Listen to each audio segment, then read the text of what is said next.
So ఇవన్నీ కూడా జరిగాయి కదా.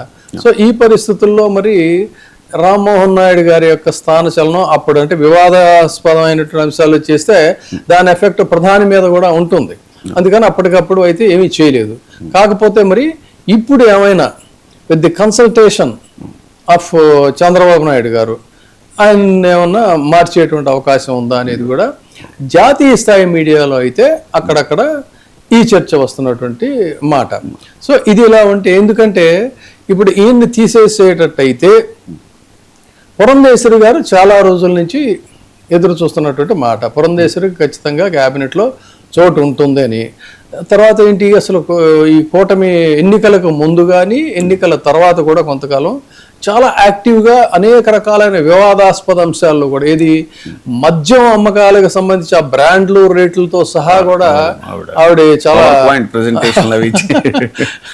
టీడీపీ ఎజెండాని చాలా కన్స్ట్రక్టివ్గా ఫోకస్ చేయడంలో ప్రొజెక్ట్ చేయడంలో కూడా చాలా యాక్టివ్ రోల్ ప్లే చేశారు. కానీ ఉన్నట్టుండి ఒక్కసారిగా ఏంటంటే హైబర్నేషన్కి వెళ్ళిపోయిన పరిస్థితి. ఎందుకు హైబర్నేషన్కి వెళ్ళిపోయారంటే ఇలాంటి వివాదాస్పద అంశాలన్నీ రావటం, ఇప్పుడు ఉన్నటువంటి మీడియా పరిస్థితుల్లో వాటిని వీళ్ళు ఫ్లేర్ అప్ చేయటం, గ్లోరిఫై చేయటం, ఇదంతా కూడా తన యొక్క ఫ్యూచర్ దీనికి ఏమన్నా ఎఫెక్ట్ అవుతుందేమో అనే ఉద్దేశంతో వ్యూహాత్మక మౌనం అని చెప్పాలి, వ్యూహాత్మక మౌనం పాటించడం అనేటువంటిది మొదలుపెట్టారు. యాక్చువల్గా రాజమండ్రి కల్తీపాల ఇన్సిడెంట్ లో కూడా రాజమండ్రిలో జరిగింది. చాలా మంది 16 మంది చనిపోతే దాని మీద కూడా ఆవిడ పెద్దగా స్పందించలే. అధికారులదే తప్పు అన్నట్టు అంటే ఇటు మాట్లాడినా కూడా అది కూడా ఇబ్బందికరమైన పరిస్థితి వస్తుంది. ఇటు అధికారులను సపోర్ట్ చేయలేదు, అటు పబ్లిక్ రియాక్షన్ చూస్తేనేమో చాలా సీరియస్ గా ఉంది. అందుకని అప్పుడు కూడా పెద్దగా ఆ అంశంలో కూడా పెద్ద వార్తల్లో కనిపించలేదు. సో ఈ పరిస్థితుల్లో పురంధేశ్వరి గారికి కేంద్ర కేబినెట్ లో చాలా కీలకమైనటువంటి బాధ్యతలో ఎందుకంటే గతంలో కాంగ్రెస్ ప్రభుత్వంలో ఆవిడ మంత్రిగా చేశారు. కొంత ఎక్కడా కూడా వివాదాల్లోకి సంబంధించినటువంటి అంశాలు కూడా ఏమీ లేవు. సో ఆ రకంగా చూసుకున్నా కూడా లేదు అన్నట్టయితే ఎన్టీ రామారావు గారి కుమార్తెగా కానీ ఇవన్నీ కూడా ఉన్నటువంటి క్వాలిఫికేషన్స్ కాబట్టి సమర్థురాలు, తర్వాత మంచి వాక్పటిమ ఉన్నటువంటి నాయకురాలు.